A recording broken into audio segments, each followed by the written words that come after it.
Ms. Pelletier, we pulled trust ledgers for all 78 billing resident accounts when we charge of trust storage one to Yeah, that's exist. death count activity. Catherine Pelletier operated without meaningful oversight for 6 years as the director of a dementia care facility in Asheville, North Carolina. 31 residents depended on her to protect their money. Not one person checked. It would all come down to a single binder, 3-ring navy blue, sitting in plain view on the bookshelf above her desk in her West Asheville home office. Resident accounts when we charge of trust storage one to Yeah, that's exist. death count activity. It's in the Second Amendment shared on the rest of these files. You know, it's third and everyone needs it. And I'm not discussing this further without legal counsel. Inside, organized alphabetically by resident, with handwritten color-coded tabs that read, active, deceased, still billing, and closed.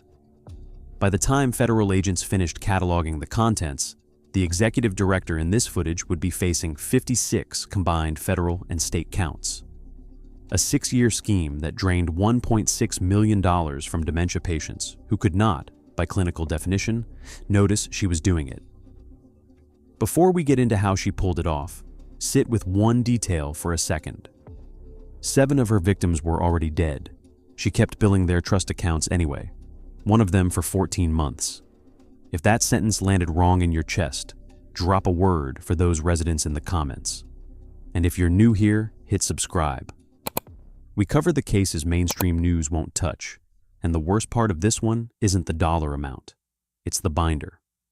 Catherine Marie Pelletier was born in 1970 in Boone, North Carolina, the second of 3 children in a family that had worked the same patch of Watauga County for 4 generations.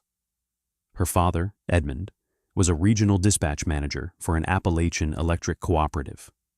Her mother, Ruth, worked the front admissions desk at a small county hospital for 22 years. The Pelletier household was modest, organized, and quietly competitive. Report cards were displayed on the refrigerator. Church on Sunday, Sunday dinner after church. Ruth Pelletier kept a hand-labeled file box of every utility bill, prescription receipt, and bank statement going back to her own wedding day in 1965. Catherine grew up watching her mother balance a checkbook every Sunday evening at the kitchen table, sliding a wooden ruler down the column of figures while the coffee pot ticked on the burner. She would later describe her mother in a graduate school application essay as the most patient bookkeeper she had ever known. The county hospital where Ruth worked sat across a small parking lot from a 40-bed skilled nursing facility called Mountain Laurel. By the time Catherine was 12, she was walking over after school on Wednesdays to help fold towels in the linen room and read aloud to a blind resident named Mrs. Pickett. She was paid in oatmeal cookies and the quiet feeling of being useful. Mrs. Pickett died the spring Catherine turned 14. Catherine attended the funeral by herself in a navy dress her mother had hemmed the night before. It was the first time she had seen what happens to a person at the end of a long, slow illness. It was the first time she had heard the word dementia spoken plainly in a sentence about someone she knew. She told her senior class advisor 4 years later that she planned to spend her career taking care of, in her exact phrasing, people who can't take care of themselves anymore. She enrolled at Appalachian State University in 1988 on a partial in-state scholarship, majoring in health management. Her academic advisor described her in a letter of recommendation as detail-oriented, methodical, and notably comfortable with the financial side of long-term care, a rare combination in an undergraduate. She graduated in 1992 and took a first job as an admissions coordinator at a 64-bed nursing facility in Hickory, earning $8.70 an hour. She worked nights and weekends. She studied for her licensure exam in a back office that smelled of floor wax and decaf coffee. She passed on the first attempt in 1998 and became a licensed nursing home administrator in the state of North Carolina at the age of 27. She moved into mid-level operations roles across western North Carolina through the late 90s and early 2000s. A 4-year stretch as assistant administrator at a Catholic-affiliated home in Morganton. 2 years as a regional compliance liaison for a corporate chain headquartered in Charlotte. Her annual reviews use the same phrases year after year: exceptionally organized, builds trust with resident families, strong financial stewardship, a natural fit for executive leadership. In 2008, she completed a master's degree in healthcare administration from Western Carolina University, paid for partly out of pocket and partly through a tuition assistance program at her then employer. Her capstone thesis was titled, with no apparent irony, Transparency and Trust, Family Communication in Memory Care Settings. 2 professors signed off on it. One wrote in the margin that Catherine wrote about dementia care with unusual moral clarity. She was approached in 2010 by a regional developer building a new facility on a 12-acre site east of downtown Asheville. The project was specialty memory care, a market segment growing faster than any other in long-term care in the state. The developer needed an experienced administrator to help design the operating model from the ground up. Catherine accepted. She spent the year before opening day in a portable construction office with blueprints rolled out across folding tables, meeting with families on a waiting list that was full before the drywall went up. Oakvale Memory Care Residence opened in October of 2011 with 78 beds, a 16,000 square foot single-story footprint, and a starting roster of 41 residents. Catherine Pelletier was its founding executive director. She was 41 years old. For the next decade, she was, by every external measure, exactly what she had told her high school advisor she would be. She was profiled twice in a regional senior living trade publication. She sat on the Alzheimer's Association of Western North Carolina Advisory Board from 2016 to 2023. She gave a keynote address at a state long-term care conference in 2019 titled Dignity in the Last Chapter. Her annual salary climbed to roughly $148,000. She bought a small lake house on a COVID finger of Watauga Lake in 2014, 2 hours' drive from Asheville, for $140,000. She paid the mortgage out of her paycheck like anyone else. For a while.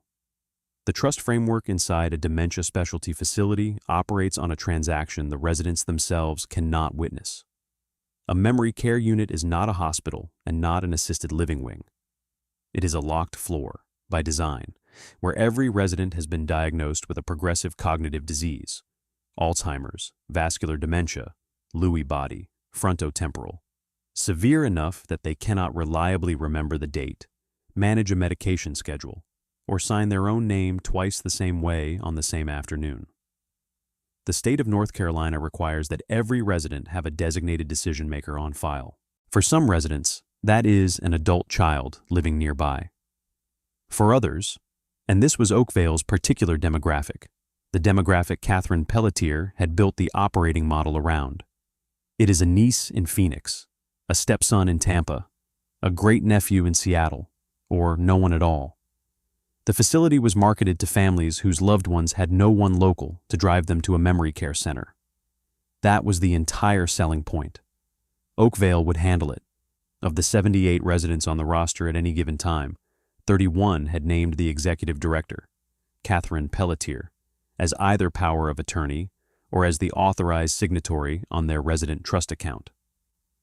A resident trust account is exactly what it sounds like. It is a sub-account held by the facility on behalf of a resident who can no longer manage their own money. Social Security deposits flow in. Pension payments flow in. The facility deducts approved expenses, beauty parlor visits, telephone service, dental work, sundries, and quarterly statements go out to whichever family member has been listed as next of kin. For residents who had no family at all, the statement stayed in a file cabinet in the executive director's office. Alongside the trust accounts sat the Comfort Fund. Every long-term care facility in the state operates one. It is a petty cash account, usually carrying a balance of a few $1,000s at any given time, used for the things that don't fit a billing code. A vase of fresh flowers for a resident on her birthday. A haircut for a man with no family bringing in a barber. A bus ticket for a granddaughter who can't afford to fly in for a funeral.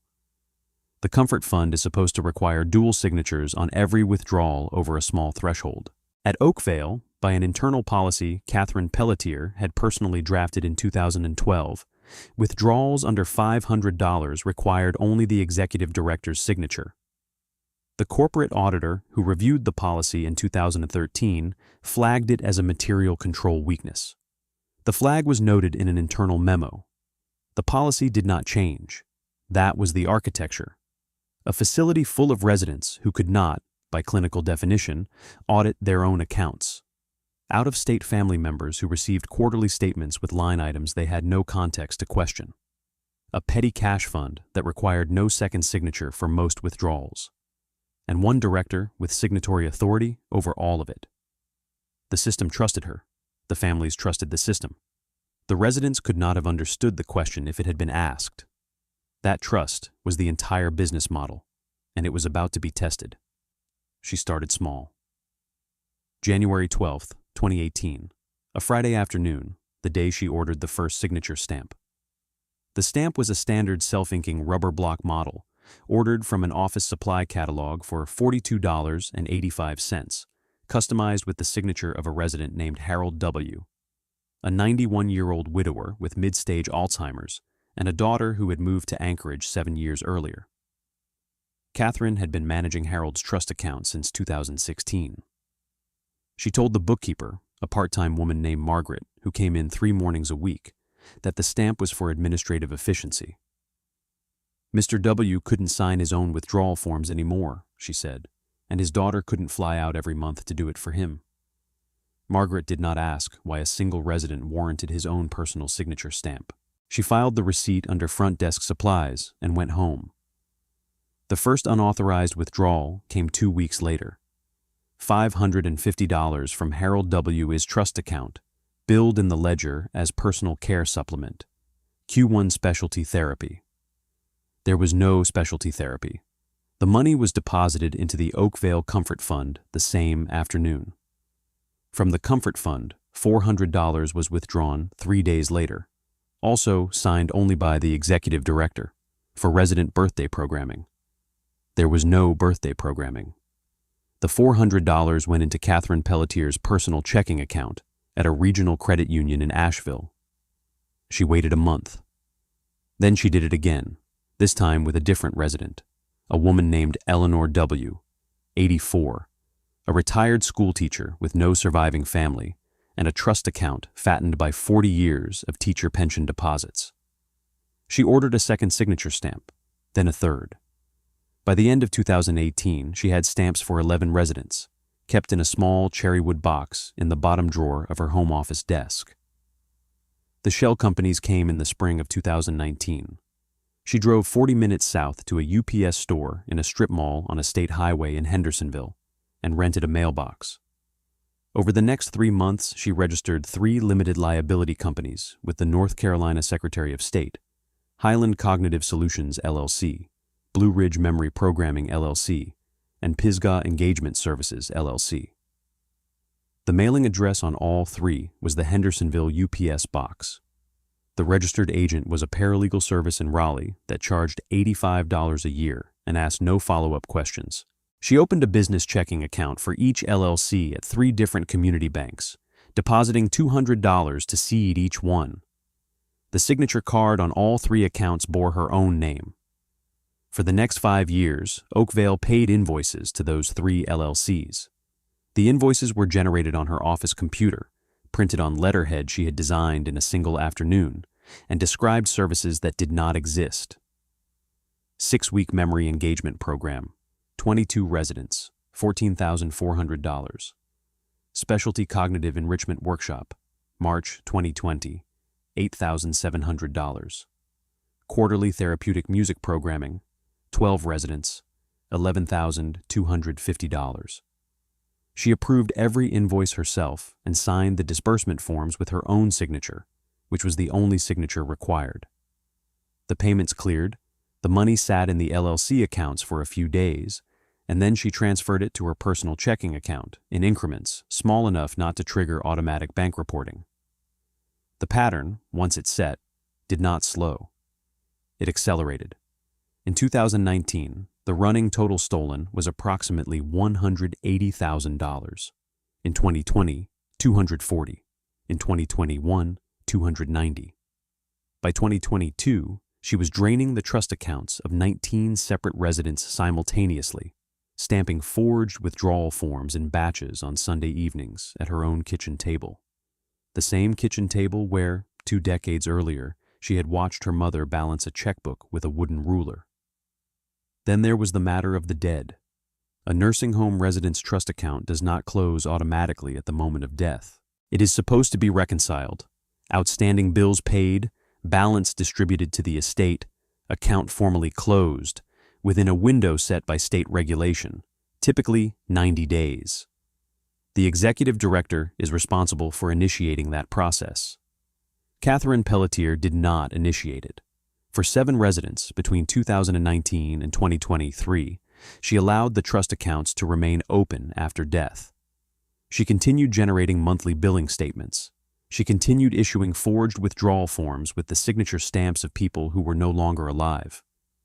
She continued paying invoices to her own shell LLCs from accounts belonging to residents whose bodies had been released to mortuaries months and, in 3 cases, more than a year earlier. The longest stretch, 14 months of post-death billing, belonged to the trust account of a woman named Margaret S., who died on a Tuesday in March of 2022, and whose account was not formally closed until May of 2023. The bookkeeping cover was simple. Quarterly statements still went out, addressed to family members who had grieved and moved on. The line items looked like the line items those families had seen for years. Memory engagement programming, personal care supplement. Most of the families filed the statements without opening the envelope. 2 opened them, glanced at the totals, and threw them away. Not one of them called. The renovations on the lake house began in the spring of 2021. A new kitchen, granite counters, custom maple cabinetry, a 6-burner gas range completed that fall. The dock was rebuilt the next summer. A detached 2-car garage with an upstairs guest suite went up in 2022 and 2023. The general contractor, a man named Dale, was paid in cashier's checks and the occasional envelope of cash. Total project cost, across 31 months, $310,000. Dale would later tell investigators he had assumed Mrs. Pelletier had inherited money from a relative. He'd never asked. She'd never offered. Stay with me here. The investigation is about to break this case wide open, and the detail that does it isn't the dollar amount, and it isn't the shell companies. It's a phone call from a 38-year-old CPA in Charlotte who happened to be helping her mother downsize on a Saturday afternoon. If you've made it this far, you already know this channel doesn't look away from cases like this. Subscribe before we get to the binder. You're going to want to see what state investigators found on the bookshelf above her desk. The unraveling began with a phone call placed on a Monday morning in February of 2024 from a 38-year-old certified public accountant named Rebecca H. Calling from her office in Charlotte. Rebecca's great-aunt, a woman who appears in the federal indictment under the initials E.W., had died at Oakvale Memory Care Residence in December of 2022, 14 months earlier. Rebecca had been the only relative in attendance at the funeral. She was the executor of a small estate. The estate had been wound up, she thought, the previous summer. But Rebecca was a forensic-leaning CPA. She worked in a Charlotte firm that specialized in nonprofit audits. She liked tidy paperwork. And in early February, going through a cardboard storage box of old correspondence in her mother's basement while she helped her mother downsize for a move into a smaller condo, she found 3 quarterly statements from Oakvale Memory Care residents, statements addressed to her great-aunt, that had postmarks from after her great-aunt's death. 2 of the statements were from 2023. One was dated January of 2024. She read them twice. The line items did not make sense. There were charges, memory engagement programming, personal care supplements, specialty therapy fees, totaling roughly $24,000, posted to an account that should have been closed 13 months before the most recent statement was even printed. Rebecca called the bank that had held her great-aunt's primary account. She asked the records department for a complete history of withdrawals against the resident trust account at Oakvale, dating back to her great-aunt's admission in 2019. The bank sent the file by secure email 3 business days later. Rebecca opened it on her laptop at her kitchen table at 10 o'clock on a Friday night with a glass of red wine she would never finish. She did not stop reading until 2 in the morning. The pattern jumped off the page to a trained eye. Round number withdrawals. Identical line item descriptions repeated month after month. Payments routed to 3 vendor LLCs Rebecca had never heard of and could not find any web presence for. Withdrawals continuing well past the date of death printed on her great-aunt's certificate. The total, by her count, ran to $187,300. The entire balance of the trust account at the time of her great-aunt's admission, plus every dollar of pension and Social Security that had flowed in over the following 5 years. She did not call Oakvale. She did not call the police. She called the North Carolina Division of Health Service Regulation on Monday morning at 8:04 a.m., spoke for 47 minutes to an intake specialist, and emailed a 30-page packet of bank records, statements, and her own forensic spreadsheet by noon the same day. The complaint was assigned to a senior investigator named Dana Kay that afternoon. Within 10 business days, Dana Kay had a subpoena for the resident trust ledgers of all 78 residents at Oakvale Memory Care Residence. Within 30 business days, she had pulled in 2 forensic auditors on contract from the State Attorney General's office. Within 60 business days, she had a working theory of the case, a list of 31 likely victims, and a request in for federal jurisdiction because of the interstate wire transfers running through the shell LLCs. Catherine Pelletier did not know any of this was happening. She came to work every day. She signed off on the monthly trust summary in her binder at her kitchen table, dated and initialed in pencil, the way she always had. The federal piece moved faster than anyone at Oakvale could have predicted. The U.S. Attorney's Office for the Western District of North Carolina accepted the referral in late April of 2024. The FBI's Charlotte field office assigned a 2-agent team with forensic accounting support from a contract auditor named Teresa M., who had spent 11 years untangling Medicare and elder care fraud cases and recognized the architecture of Pelletier's scheme within the first afternoon she spent with the subpoenaed ledgers. Teresa's team did 3 things in parallel. First, they pulled the bank records on Highland Cognitive Solutions, LLC, Blue Ridge Memory Programming, LLC, and Pisgah Engagement Services, LLC. They followed the deposits forward, out of each LLC account, into a chain of intermediate transfers, and finally into a single personal checking account at a regional credit union in Asheville bearing the name Catherine M. Pelletier. The chain ran clean. No commingling with another party, no second signatory, no spouse, no business partner, no plausible explanation. Every dollar landed in one place. Second, they pulled the death certificates of every Oakvale resident who had died between January 2018 and February 2024 and matched the dates against the trust account withdrawal activity. 7 residents had continued generating withdrawal activity for periods ranging from 3 months to 14 months after death. The total drained from the deceased, money that should have flowed to estates and heirs, came to $296,000. Third, they obtained property records for a lake house in Watauga County held in Catherine Pelletier's name. They cross-referenced the tax assessor records against the renovation permits filed at the county building department. New kitchen, permit filed April 2021. New dock, permit filed June 2022. Detached garage with upstairs guest suite, permit filed February 2023. Total declared construction value, per the permits, $310,000. Method of payment, per a recorded interview with the general contractor, cashier's checks and cash. Catherine Pelletier earned on paper $148,000 a year. She had a small mortgage on her West Asheville home, a car payment, and an Asheville cost of living. The math did not work. A federal search warrant was approved on the afternoon of June 5, 2024. 8 agents arrived at her West Asheville home at 6:31 the next morning. The search lasted 4.5 hours. They recovered 11 self-inking signature stamps in a cherrywood box in a desk drawer, each one made out to a different former or current Oakvale resident. They recovered a manila folder containing 43 blank withdrawal authorization forms, pre-printed with the Oakvale letterhead, stacked neatly with paper clips at the corners. They recovered printed bank statements going back to January of 2018, with line items highlighted in yellow marker. And on the bookshelf above her desk, in plain view, they recovered the binder. It was a 3-ring, navy blue, 2.5-inch binder, labeled on the spine simply Residents. Inside, organized alphabetically by last name, were tabs for every resident whose trust account she had touched.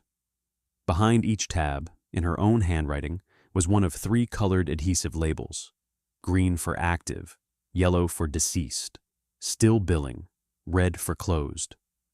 Inside each section, photocopies of forged withdrawal forms, photocopies of fictitious invoices from her own LLCs, a running tally in pencil at the bottom of each page of how much had been taken from that resident to date. At the back of the binder was a summary sheet, a single page listing every resident, every total, and a grand total at the bottom, updated in fresh pencil each month. $1,612,400 as of the most recent entry, dated 5 days before the search. Beneath the grand total, in the bottom right corner, was her own signature, dated, and her own initials, the way a careful manager signs off on inventory at the end of each month. She had been awake for 19 minutes when the doorbell rang. Catherine Pelletier was standing in her kitchen in a gray robe and slippers, pouring coffee from a French press, when she saw the first vehicle pull into her driveway through the bay window over the sink. 3 vehicles, unmarked sedans, no emergency lights, no siren. She set the coffee carafe down on the counter. She did not pick up her phone. When she opened the front door, the lead agent was already holding up his credentials. "Mrs. Pelletier, FBI, we have a federal search warrant for the premises. Step out onto the porch, please, ma'am." She did not respond immediately. She looked past him at the sedans in her driveway, at the agents on her front walk in soft body armor, at the morning fog still hanging in the maple branches behind them. I don't understand. Is this about Oakvale?" "Step out onto the porch, ma'am." She stepped out. An agent took her elbow gently and walked her down the porch steps onto the brick walkway. Another agent handed her a copy of the warrant, 14 pages, stapled, with a federal judge's signature on the front page. She held it in both hands. She did not read it. My purse is inside. My phone is inside." "You'll get everything back, ma'am. You're not under arrest. We just need you to wait out here with Agent Reyes while we conduct the search." She sat down on the bottom step of her own front porch in her robe and her slippers. Agent Reyes, a woman in her mid-30s with her hair in a low ponytail and a Navy FBI windbreaker zipped to the chin, stood 3 feet away holding a clipboard. The fog burned off slowly. Catherine watched the agents carry boxes out of her house. 2 file boxes, a laptop sealed in an evidence sleeve, a clear plastic bin holding the manila folder of blank withdrawal authorization forms, the cherrywood box of signature stamps in its own paper evidence bag, and then, last, carried out under the arm of a third agent, the navy blue binder. When she saw it, her shoulders dropped half an inch. She did not cry. She did not speak. She simply looked at the binder, and then she looked down at her own hands resting on the warrant. And then she said one sentence to Agent Reyes, quietly, like she was answering a question no one had asked. "I'd like to call an attorney." Those were the only words she spoke for the next 6 hours. The federal indictment was returned by a grand jury sitting in Charlotte on June 6, 2024, the same day as the search. 22 counts of wire fraud under 18 U.S.C., Paragraph 1343, 1 count per Shell LLC transaction that had crossed state bank lines. 1 count of money laundering under 18 U.S.C., Paragraph 1957, covering the aggregate transfer of more than $10,000 in criminally derived proceeds into the lake house renovation work. The state followed 3 days later. The Buncombe County District Attorney filed 31 counts of exploitation of an older adult under NCGS, paragraph 14-112. 2. 1 count for each named resident victim listed by initials in the federal indictment, plus 1 count of obtaining property by false pretenses under paragraph 14-100, plus 1 count of forgery under paragraph 14-119 for the use of the signature stamps. 56 combined counts. Bond was set on June 7, 2024, at $250,000, secured against the equity in the lake house. The court required surrender of her passport and electronic monitoring through an ankle bracelet. She was released that afternoon to her home in West Asheville. The North Carolina Nursing Home Administrators Licensure Board voted unanimously the following Monday to suspend her license pending the outcome of the criminal proceedings. Oakvale Memory Care residents terminated her employment via letter delivered by courier the same day. The Alzheimer's Association of Western North Carolina issued a public statement removing her name from its alumni advisory roster. She entered a plea of not guilty at her arraignment on June 18, 2024, in the U.S. District Court for the Western District of North Carolina. She has retained private counsel, a former federal prosecutor out of Raleigh, who has filed motions to suppress the binder, the signature stamps, and the printed bank statements recovered from the Home Office, arguing scope of warrant issues. The motions are pending. Trial is currently scheduled for spring of 2026.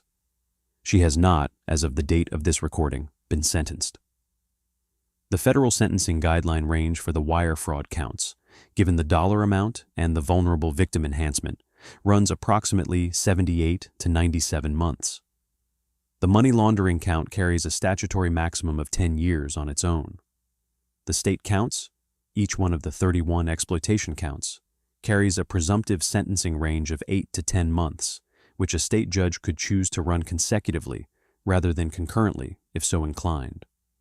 A combined federal and state outcome on the high end could exceed 20 years in custody. The families of the named victims have begun to come forward. A daughter living in Anchorage, the woman whose father, Harold W., had been the first resident whose signature was stamped, gave a recorded statement to a local Asheville reporter 2 weeks after the indictment. "My father trusted her. I trusted her. I called her every Christmas. I sent her a card every spring. I thought she was the kind of person who chose this work because she loved old people. She told me once that she thought of my father like he was her own grandfather. I believed her." A nephew in Tampa, whose aunt's account had been billed for 9 months after her death, said only this in a written victim impact letter filed with the federal court ahead of sentencing. "She kept billing my aunt's account for music programming after my aunt was in the ground. Music programming. For my aunt. After she was dead. I don't know how a person does that and then goes home and sleeps." The CPA in Charlotte, Rebecca H., declined an interview request. Through her firm, she released a single-sentence statement to the Asheville Citizen-Times. "My great-aunt deserved better, and so did every one of those residents." The Citizen-Times ran a long-form profile that October interviewing 11 families. Several said they had received the quarterly statements for years and had not opened the envelopes.